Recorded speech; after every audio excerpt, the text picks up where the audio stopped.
أشرقت نفسي بنور من فؤادي حينما رددت يا رب العباد وانتشت روحي وصار الدمع. الحمد لله الحمد لله نحمده ونستعينه ونستغفره ونؤمن به ونتوكل عليه ونعوذ بالله من شرور أنفسنا ومن سيئات أعمالنا من يهده الله فلا مضل له ومن يضلله فلا هادي له ونشهد أن لا إله إلا الله وحده لا شريك له ونشهد أن سيدنا وسندنا ونبينا وحبيبنا ومولانا محمدا عبده ورسوله. أما بعد فقد قال الله تبارك وتعالى في كلامه المجيد والفرقان الحميد بعد أعوذ بالله من الشيطان الرجيم بسم الله الرحمن الرحيم من عمل صالحا من ذكر أو أنثى وهو مؤمن فلنحيينه حياة طيبة ولنجزينهم أجرهم بأحسن ما كانوا يعملون. وقال النبي صلى الله عليه وسلم من عمل بسنتي عند فساد أمتي فله أجر 100 شهيد أو كما قال صلی اللہ علیہ وسلم. مہمانان معظم، محترم دوستوں، بھائیوں اور بزرگوں، اللہ رب ذوالجلال کا احسان، مزید اللہ رب ذوالجلال نے ہم پر انعام فرمایا کہ اللہ تبارک و تعالیٰ نے ہمیں ایک اللہ کی بارگاہ میں شکر ادا کرنے کا موقع ہمیں عنایت فرمایا ہے کہ اللہ نے ہمیں اپنے ایمان کی خاطر ایک جگہ پر جڑ کر جم کر بڑی تعداد کے اندر اللہ اور اس کے رسول کی باتوں کو سمجھنے سمجھانے کی توفیق اللہ نے ہمیں دی ہے کہ اللہ نے ہم جیسے حقیروں کو اپنی رحمت کی رسی ڈال کر کے اپنی بارگاہ میں بلایا تھا.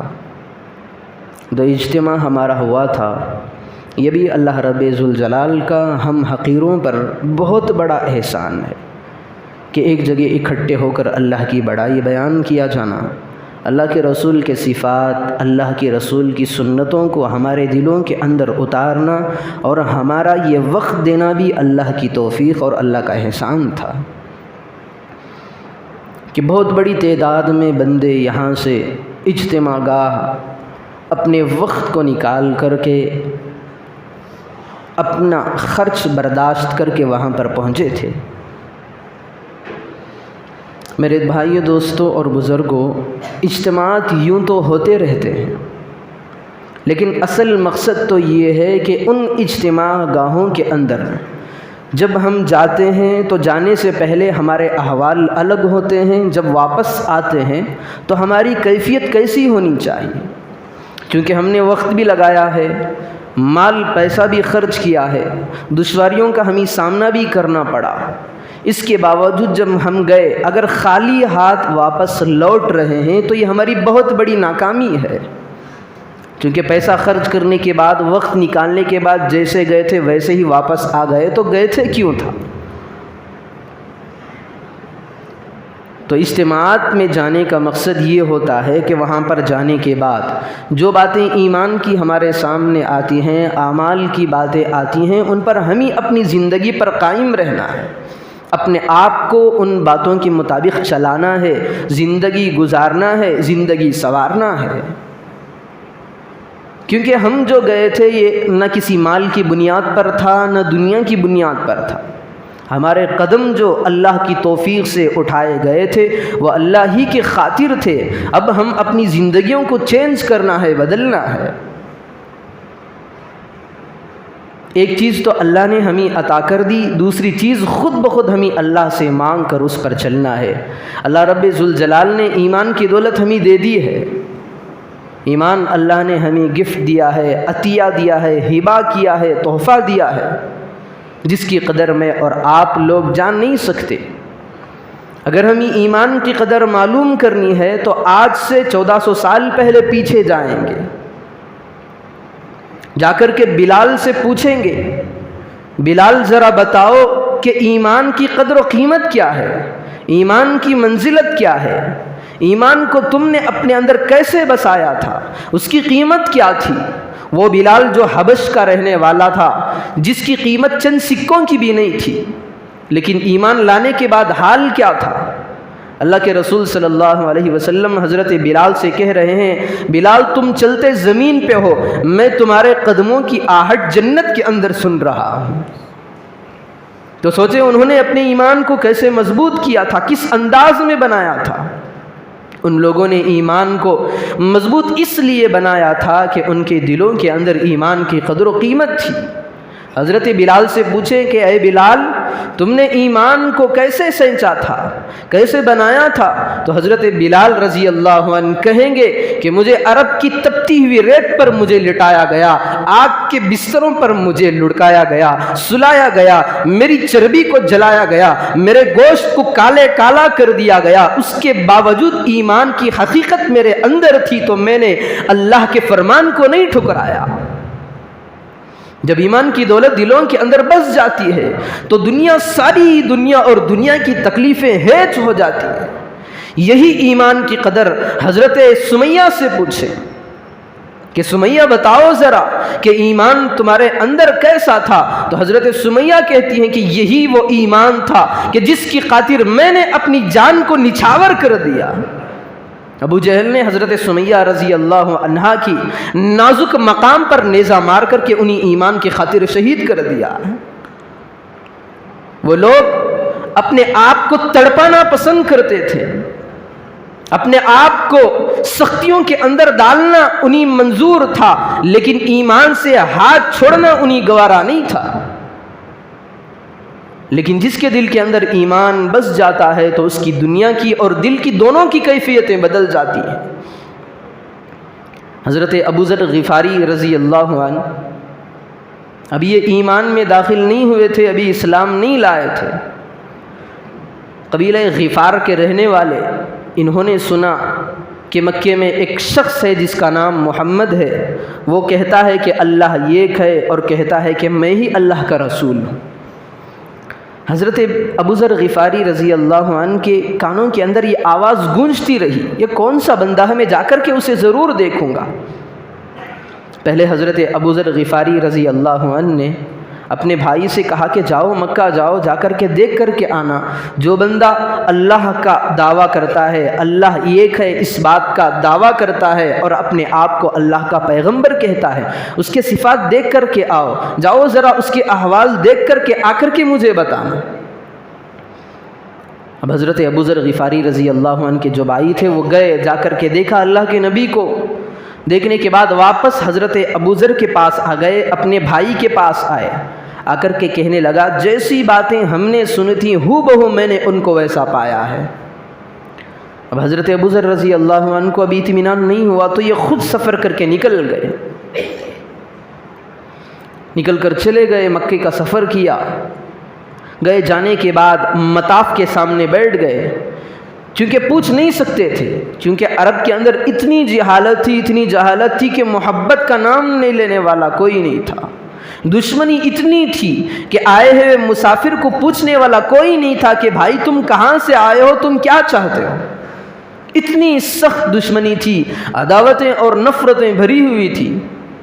حضرت ابو ذر رضی اللہ عنہ کہتے ہیں میں گیا مطاف کے اندر بیٹھ گیا، پورا سارا دن میں بیٹھا رہا۔ شام کا وقت جب آیا تو حضرت علی رضی اللہ عنہ دیکھا کہ یہ بندہ صبح سے لے کر کے شام تک بیٹھا ہوا ہے۔ حضرت علی آئے، آ کر کے پوچھا تم کہاں سے آئے ہو؟ تو حضرت ابو ذر کہتے ہیں میں قبیلہ غفار کا رہنے والا۔ پھر حضرت علی نے دیکھا کہ صبح سے لے کر شام تک یہاں بیٹھا ہے، بھوک کو برداشت کر کے بیٹھا ہے، کوئی نہ کوئی مقصد سے آیا ہوگا، تو انہوں نے شام کی مہمانی کے لیے اپنے گھر لے گئے۔ حضرت علی رضی اللہ عنہ کے گھر میں رات کا کھانا کھا لیا۔ پھر حضرت ابو ذر رضی اللہ عنہ پھر وہیں پر آ کر کے مطاف میں بیٹھ گئے۔ پھر دوسرا دن شروع ہوا، صبح سے لے کر شام تک یہی کیفیت رہی، بیٹھے رہے۔ پھر جب شام ہوئی تو پھر حضرت علی آئے، آ کر کے دیکھا کہ پھر بیٹھے ہوئے ہو، پھر اپنے گھر لے گئے، کھانا کھلایا، پھر واپس چھوڑ دیا۔ اب جب تیسرا دن تھا تو حضرت علی رضی اللہ عنہ نے ان سے پوچھ لیا کہ بھائی تمہارا مقصد کیا ہے، تم آئے کیوں ہو؟ آ کر کے تمہیں 3 دن ہو گئے ہیں، تم یہیں پر صبح گزار رہے ہو، شام کا وقت بھی تمہارا یہیں پر ہو رہا ہے، گزارا یہیں پر ہو رہا ہے، نہ کھا رہے ہو نہ پی رہے ہو، مقصد کیا ہے؟ کیونکہ کوئی بھی آدمی جب آتا ہے تو بغیر مقصد کے نہیں بیٹھتا، کہیں جاتا ہے تو کوئی مقصد کوئی نہ کوئی ہوتا ہے۔ تو حضرت علی رضی اللہ عنہ نے جب پوچھ لیا تو حضرت ابو ذر رضی اللہ عنہ نے کہا کہ مجھے جانچنا ہے کہ میں محمد کے پاس جانا چاہتا ہوں، انہیں دیکھنا چاہتا ہوں۔ اور حضرت ابو ذر رضی اللہ عنہ نے حضرت علی سے پوچھا کہ محمد برحق نبی ہیں؟ تو حضرت علی رضی اللہ عنہ نے کہا ہاں، جیسا تم نے سنا تھا وہ اللہ کے برحق نبی ہیں، اللہ کے سچے نبی ہیں، اللہ کے محبوب ہیں، اللہ کے چہیتے اور پسندیدہ ہیں۔ تو حضرت ابو ذر نے کہا میں ان کے پاس جانا چاہتا ہوں۔ پھر حضرت علی نے کہا کہ میں تمہیں لے کر نہیں لے جا سکتا، لیکن میں جیسے ہی چلوں گا تم میرے پیچھے پیچھے چلتے آنا۔ اگر کوئی آپ کو میرے ساتھ دیکھ لیا تو آپ کو پیٹیں گے، آپ کو ماریں گے، آپ کو گالیاں دیں گے، آپ کے ساتھ برا سلوک کریں گے، تو میں آگے چلوں گا، تم میرے پیچھے پیچھے آنا، جہاں پر محمد ہے میں وہاں پر کنکری پھینک کر کے مار دوں گا، تم معلوم کر کے اس جگہ چلے جانا۔ اب یہ ہوا، حضرت ابو ذر رضی اللہ عنہ پیچھے پیچھے چل رہے ہیں، حضرت علی آگے آگے نکل رہے ہیں۔ لیکن جہاں پر دار ارقم آ گیا وہاں پر حضرت علی رضی اللہ عنہ نے کنکری کو اٹھا کر کے اشارہ کیا تو حضرت ابو ذر رضی اللہ عنہ سمجھ گئے کہ یہاں پر محمد ہے۔ تو حضرت ابو ذر رضی اللہ عنہ جیسے ہی دار ارقم پہنچے، خود کہتے ہیں کہ جیسے میں نے اللہ کے نبی محمد کو دیکھا تو میں نے دیکھ کر یہ پہچان لیا کہ یہ چہرہ کسی جھوٹے کا ہو ہی نہیں سکتا۔ فوراً گئے، جانے کے بعد اللہ کے رسول سے کہا کہ ہاتھ اپنا بڑھائیے، پھر اپنا ہاتھ رکھ کر کہا مجھے کلمہ پڑھا دیجئے، میں ایمان کے اندر داخل ہونا چاہتا ہوں۔ اب ایمان تو آ گیا ان کے اندر، مسلمان ہو گئے۔ اللہ کے رسول صلی اللہ علیہ وسلم نے کہا کہ ابو ذر تم تو اسلام میں داخل ہو چکے ہو، لیکن ابھی اسلام کا ایمان کا اظہار نہ کرنا۔ لیکن جس بندے کے دل کے اندر ایمان کی کیفیت بڑھ جاتی ہے، ایمان کی سپیڈ بڑھ جاتی ہے، ایمان کی حرارت بڑھ جاتی ہے، ایمان سے اس کا دل منور ہو جاتا ہے تو اس کی کیفیت کچھ الگ ہو جاتی ہے۔ اللہ کے رسول نے کہا ابھی اظہار نہ کرنا ایمان کا، اپنے اسلام کو ظاہر نہ کرنا۔ لیکن انہیں برداشت نہیں ہوا، یہ گئے مطاف میں طواف کرتے رہے، پہلا دن تھا، طواف کرتے کرتے کہا اشہد اللہ الہ الا اللہ و اشہد ان محمد عبدہ و رسولہ۔ یہ الفاظ سننا تھا کہ جتنے آپس میں طواف کرنے والے تھے، کفار کا ہجوم تھا، آپس میں مل جل کر جو لوگ رہنے والے تھے سارے کے سارے حضرت ابو ذر غفاری پر ٹوٹ پڑے، مارا اتنا مارا کہ ان کا خون نکلنے لگا۔ لوگوں نے دیکھا، حضرت عباس رضی اللہ عنہ آ گئے، آ کر کے لوگوں کو ہٹایا کہ بھائی تم تو قبیلہ غفار کے آدمی کو مار رہے ہو۔ غفار ہمارے سفر میں راستے میں یہ شہر پڑتا ہے، یہ قبیلہ پڑتا ہے، اگر ہم راستے میں سفر کریں تو قبیلے کی طرف سے ہماری ناکہ بندی ہو جائے گی، ہمیں جانے سے آگے روک دیا جائے گا، اس کو نہ مارو، یہ تو قبیلہ غفار کا ہے۔ تو لوگوں نے ان کی بات سن کر کے چھوڑ دیا۔ پھر دوسرا دن تھا، حضرت ابو ذر غفاری رضی اللہ عنہ طواف کر رہے تھے، طواف کرتے کرتے پھر دوسرے دن میں وہی الفاظ دہرائے، کہا اشہد اللہ الہ الا اللہ وان محمدا عبدہ ورسولہ۔ پھر لوگوں کا ہجوم ان پر ٹوٹ پڑا، مار مار کر ان کے جسم سے لہو برسایا گیا، لہو بہایا گیا، خون نکالا گیا۔ لیکن ایسی ہستیاں یہ تھیں کہ خون کو برداشت کیا، خون بہانا انہیں پسند تھا، تکلیف میں گرنا انہیں پسند تھا، تکالیف اور مصیبتوں کو برداشت کرنا وہ جانتے تھے، تو انہوں نے ایمان کا سودا نہیں کیا، مار بھی کھا رہے ہیں، لیکن دنیا والوں کو بتا رہے ہیں کہ جب ایمان کی سچی تڑپ دل کے اندر پیوست ہو جاتی ہے، جب ایمان کی حلاوت نصیب ہو جاتی ہے، تو دنیا والوں کا ڈر دل سے نکل جاتا ہے، خوف نکل جاتا ہے، دنیا کے مصائب، دنیا کے آلام، دنیا کی پریشانیاں، دنیا کی ساری رکاوٹیں یہ کوئی معنی نہیں رکھتی، کیونکہ ان کے دل کے اندر ایمان بس چکا ہوتا ہے۔ آج ہم بھی ایمان والے ہیں، لیکن ہم نے ایمان کو تقسیم کر دیا ہے۔ ایک ایمان ہمارا مسجد کا ہے، دوسرا ایمان مسجد کے باہر کا ہے۔ مسجد میں ہم آئیں تو ہم مسلمان بھی ہیں، ولی اللہ بھی ہیں، نیکوکار بھی ہیں، بزرگ بھی ہیں، اللہ کی رحمت ہم پر برستی ہے۔ جب ہم مسجد کے باہر جاتے ہیں تو سب سے بڑے شیطان بن جاتے ہیں، نکمے پن کے اندر اتر جاتے ہیں، گالم گلوج میں اتر جاتے ہیں، لڑائی جھگڑے میں اتر جاتے ہیں، غیبتوں میں اتر جاتے ہیں، دھوکہ بازی میں اتر جاتے ہیں، زنا بازی میں لگ جاتے ہیں، شراب نوشی میں پڑ جاتے ہیں۔ جس طرح ہم مسجد میں آئیں تو اللہ کی رحمت ہم پر برستی ہے، اسی طرح جب ہم باہر جائیں تو اللہ کی لعنت ہم پر برستی ہے۔ ہم نے ایمان کا بٹوارا ہی کر دیا ہے کہ مسجد میں آنے کا ایمان الگ ہے، مسجد سے باہر جانے کا ایمان الگ ہے۔ آج جتنے بھی غیر مسلم ہیں ان میں بھی بہت اچھے نیک ہیں، وہ لوگ سکون کی تلاش میں ہیں کہ کسی مذہب میں ہمیں سکون مل جائے، چین نصیب ہو جائے، سب سے بڑی دولت ہے۔ اللہ کی طرف سے اگر کسی بندے کو سکون مل جائے، اس کے پاس روپیہ پیسہ نہ ہو، بس سکون کی اس کے اندر اللہ رب ذوالجلال نے نعمت رکھ دی ہے، تو یہ بہت بڑی نعمت ہے۔ آج ہمارے غیر مسلم بھائی سکون کی تلاش میں ہیں، انہیں معلوم ہے کہ اسلام ایسا سچا مذہب ہے، اس کے اندر سکون ملتا ہے۔ جب وہ اسلام کی طرف آتے ہیں، تحقیق کرتے ہیں، تو ہماری ناپاک حرکتوں کو دیکھتے ہیں تو وہ کہتے ہیں کہ بھائی اسلام میں اور ہمیں کوئی فرق نہیں، چلو ہم واپس اپنے مذہب پہ چل جاتے ہیں۔ ایسا اسلام ہمارا ہے۔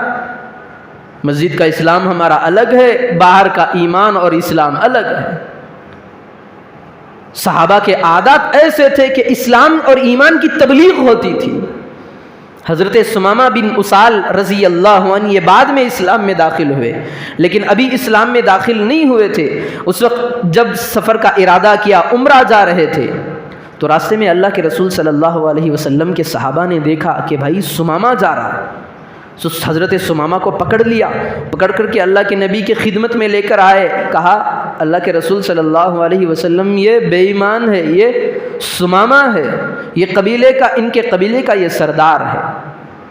تو اللہ کے رسول صلی اللہ علیہ وسلم نے حکم دیا کہ بھائی اس کو ستون سے باندھ دو۔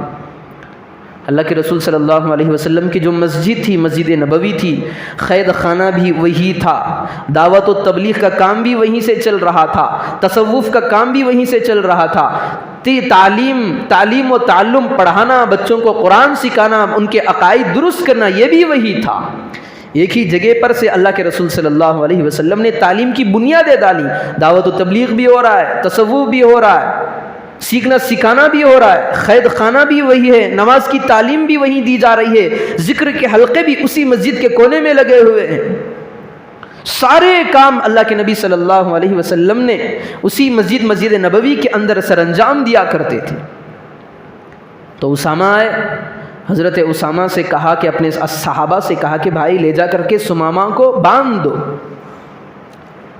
اب صحابہ پکڑ کر لے گئے ثمامہ کو، جو مسجد نبوی کا ستون تھا اس کو باندھ دی۔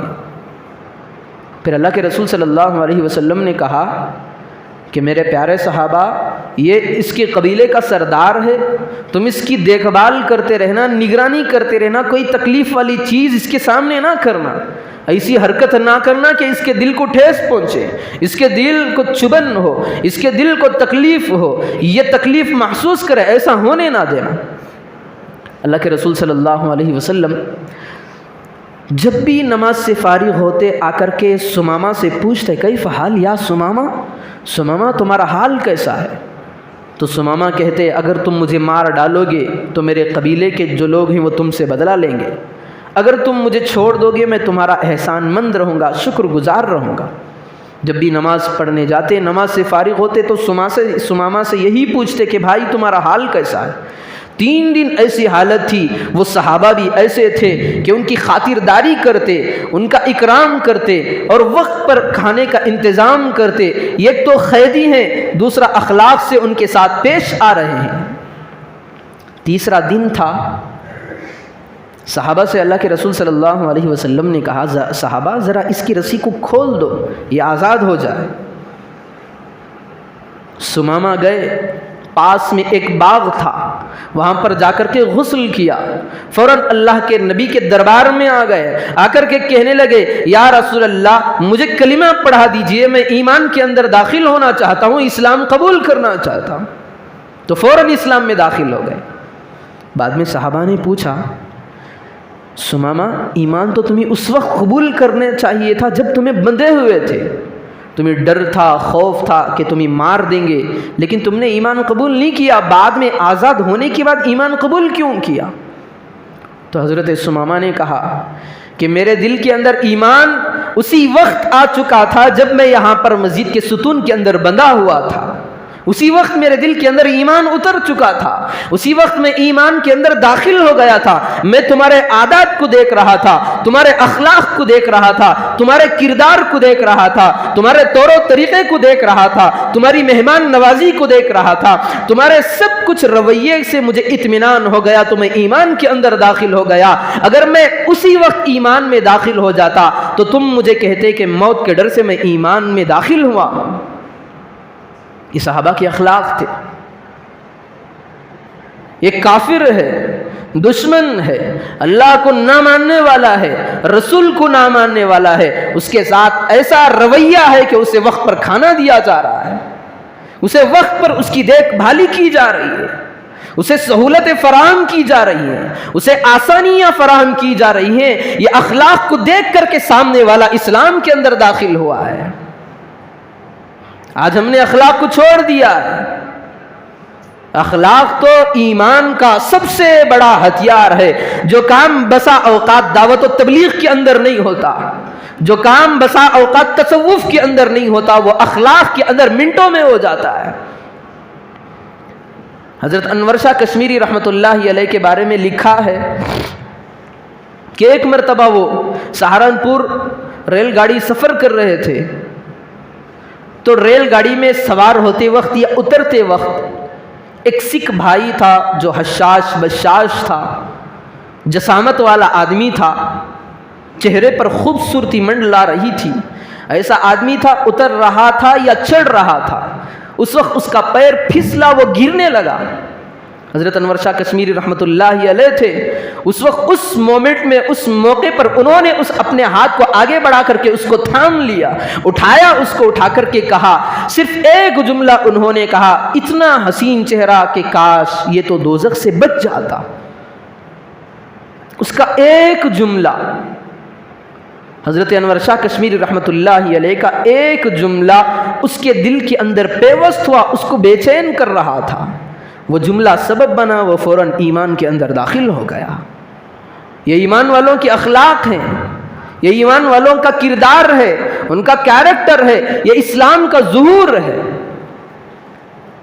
لیکن جب ایمان ہمارے دلوں کے اندر پختہ ہو جائے تو ہمارے دلوں کے اندر اللہ کا خوف بڑھ جائے گا۔ ہم کاروبار میں نقصان کو برداشت کر سکتے ہیں جب ہمارے دل کے اندر ایمان ہو، لیکن جھوٹ کو برداشت نہیں کر سکتے۔ ہمارا بیپار کمزور پڑ جائے، گھاٹے میں ہو جائے، ملیا میٹ ہو جائے، نقصانوں کا نقصان اٹھانا پڑے، یہ ہمیں برداشت ہے، لیکن سودی لین دین ہمیں برداشت نہیں ہے۔ ہمارا پڑوسی ہمیں تکلیف دینے لگ جائے، ہم پر مصیبت کا پہاڑ ٹوٹ پڑ رہا ہے، لیکن اب ہمارے دلوں کے اندر ایمان مضبوط ہے تو ہم تکلیف کو برداشت کریں گے، لیکن پڑوسی کو تکلیف نہیں دیں گے۔ ہم کتنے بھی کمتر حالات کے اندر اتر جائیں،